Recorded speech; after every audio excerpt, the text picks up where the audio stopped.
ये है दिल्ली दर्पण। साथियों, कल आपने ये खबर पढ़ी होगी जिसमें आया कि सबसे प्रदूषित रहे देश के 52 जिलों में 20 हरियाणा में हैं और 2 पंजाब में। इसमें सबसे ऊपर हनुमानगढ़ है, फिर फतेहाबाद है, फिर हिसार है, फिर जींद है, फिर फरीदाबाद है, ग्रेटर नोएडा है। कल आपने मुख्यमंत्री यूपी के, उत्तर प्रदेश के मुख्यमंत्री योगी आदित्यनाथ जी को भी ये कहते सुना होगा कि गाजियाबाद में उतरते ही उनकी आंखें जल गई और ये सारा प्रदूषण हरियाणा से है। हरियाणा पूरी तरह से मॉनिटरिंग भी नहीं करता।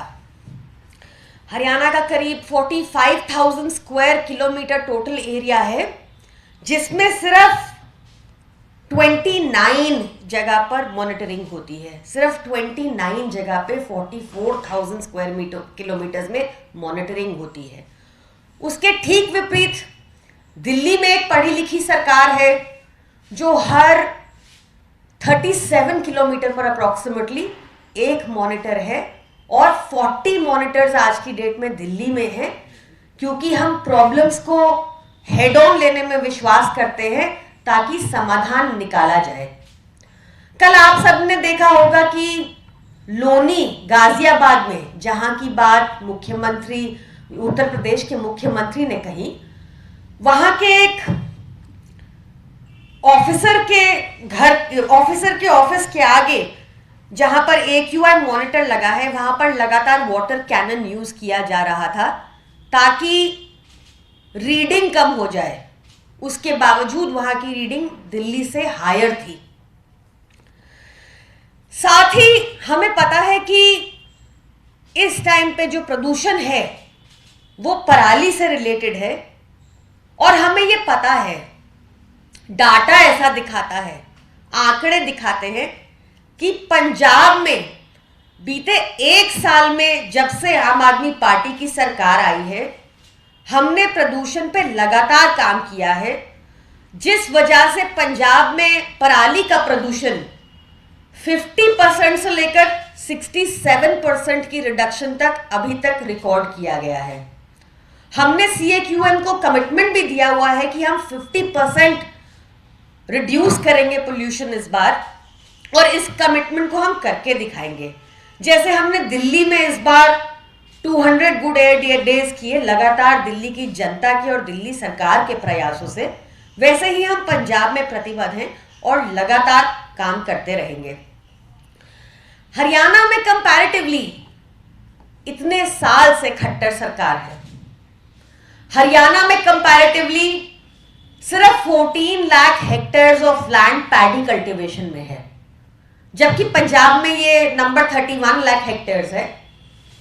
तो अगर हमने पंजाब में 1 साल में 50 से 67% का रिडक्शन रिकॉर्ड किया है अब तक, हरियाणा सरकार ये करने में क्यों विफल रही है? क्यों उनके अपने ही मुख्यमंत्री उत्तर प्रदेश के योगी आदित्यनाथ जी को भी एहसास दिलाना पड़ा कि हरियाणा की स्थिति कितनी गंभीर है?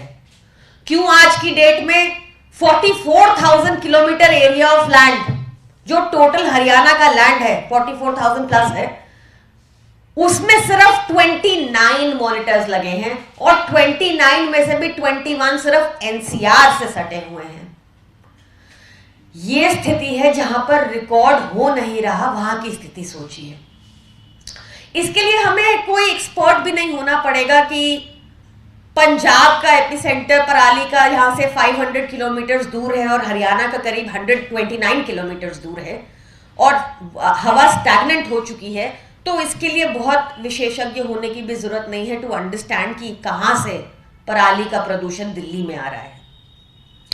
यह बहुत जरूरी है कि हरियाणा सरकार से सवाल पूछे जाएं कि वो क्यों नहीं कर पा रहे जो पंजाब ने 1 साल में करके दिखा दिया। क्या ex situ और in situ मेजर्स हरियाणा सरकार ने लिए हैं? क्या हरियाणा सरकार ने कौन सी इंडस्ट्रीज के साथ टाई अप किया है ताकि वो पराली खरीद लें? क्या हरियाणा सरकार ने पंजाब सरकार की तरह 9 स्टेशंस जो पंजाब सरकार ने बठिंडा में बनाए हैं, जहां पर पराली को डिपॉजिट किया जा सकता है, जो आगे इंडस्ट्रीज में यूज की जा सकती है, ऐसा हरियाणा ने क्यों नहीं किया? क्यों हरियाणा की सरकार ने मुआवजा जो उन्होंने इंसेंटिवाइज करने की बात की थी फार्मर्स को कि अगर पराली नहीं जलाएंगे तो उनको मुआवजा दिया जाएगा, और जब किसानों ने ऐसा किया तो उनको वो मुआवजा क्यों नहीं मिला?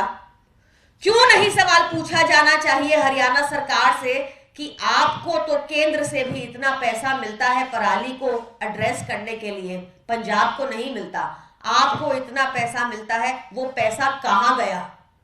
350-400 करोड़ उन्होंने एक स्कीम के लिए निकाला, जो स्कीम फ्लॉप हो चुकी है, 2020 में निकाला, कहां वो पैसा गया? क्यों पराली की प्रॉब्लम को आप सॉल्व नहीं कर पा रहे, जब पंजाब सरकार ने एक ही साल में 50 to 67% रिडक्शन रिकॉर्ड किया है अब तक? आप लगातार दिल्ली सरकार को, दिल्ली के लोगों को आप लगातार गालियां देते रहिए, कोई बात नहीं, गालियां देने से प्रदूषण कम होता है तो आप दीजिए खूब गालियां, कोई बात नहीं। पर क्या हमने कभी भी किसी भी मुख्यमंत्री को बात करते सुना पोल्यूशन के बारे में? क्या हमने कभी भी, क्या हम देश के किसी भी इन्वायरमेंट मिनिस्टर को जानते हैं गोपाल राय जी के बारे में, एक्सेप्ट गोपाल राय जी के बारे में? कभी हमने किसी को ग्राउंड पे देखा? कभी हमने कोई वॉर रूम देखा? कभी हमने एक्स सिटू इन सिटू मेजर्स की बात सुनी किसी और सरकार से, आम आदमी पार्टी सरकार के अलावा? तो बहुत जरूरी है कि खट्टर सरकार जवाब दे, क्यों वो फार्मर्स को मजबूर कर रहे हैं पराली जलाने पर, क्योंकि उन्होंने फार्मर्स के लिए कोई सोल्यूशन नहीं निकाला। सोल्यूशन ये नहीं है कि आप फार्मर पर जाकर FIR कर दें, जो खट्टर सरकार जानी जाती है जिसके लिए। As a responsible government Khattar सरकार ने क्या किया, और अगर उनको समझ नहीं आती तो हम पंजाब से एक्सपर्ट्स भेज देंगे, हम पंजाब से एक्सपर्ट्स भेज देंगे, हम पंजाब से हमारे 4500 किसान मित्र भेज देंगे, जो बताएंगे कहां पर मशीनों की, कितनी मशीनों की, CRM मशीनों की किस इलाके में जरूरत है, जो जाकर किसान को समझाएंगे कि उनके पास क्या क्या ऑप्शंस अवेलेबल हैं। खट्टर सरकार हमारे एक्सपर्ट्स यूज कर ले, पर हर साल दिल्ली को इस धुएं में डुबोना बंद करें। Thank you. प्रियंका जी, आप भी कह रही हैं कि हरियाणा में चीज़ें मॉनिटर नहीं हो रही हैं, इसलिए पता नहीं चल रहा है, लेकिन कल ही LG ने बोला है कि पंजाब में सबसे ज़्यादा मामले आए हैं, 90% से ज़्यादा मामले पंजाब में स्टबल। मैं आपको एक आंकड़ा देती हूँ, मैं ये कह ही नहीं रही कि पंजाब में प्रॉब्लम खत्म हो गई है। मैं आपको बता रही हूँ कि हमारी सरकार ने पिछले एक साल में 50 to 67% रिडक्शन किया है। CAQM को कमिटमेंट दिया है already at the start of the season कि 50% रिडक्शन होगा। इसके विपरीत 39 बायोकेमिकल प्लांट्स शुरू हो रहे हैं। ये सब ये इस साल का आंकड़ा है, अगले साल तक और ड्रॉप होगा, क्योंकि बहुत सारे मेजर्स जो हमने ले लिए हैं उसको रिजल्ट देखने में एक साल का और टाइम लगेगा। मैं आपको एक आंकड़ा और देती हूँ, ये 1 नवंबर का आंकड़ा है, आप इससे आकलन लगा सकते हैं कि 1 नवंबर 2022 को 17,846 फार्म फायर्स हुई थी पंजाब में, और 1 नवंबर 2023 को 9,594 फार्म फायर्स हुई पंजाब में। इस दिन 46% का रिडक्शन था, और अब शुरू से लेकर अभी तक, अक्टूबर के महीने से लेकर अभी तक जो पराली जलाने का सीजन होता है उसमें अप टू 67% रिडक्शन देखा गया है पंजाब में।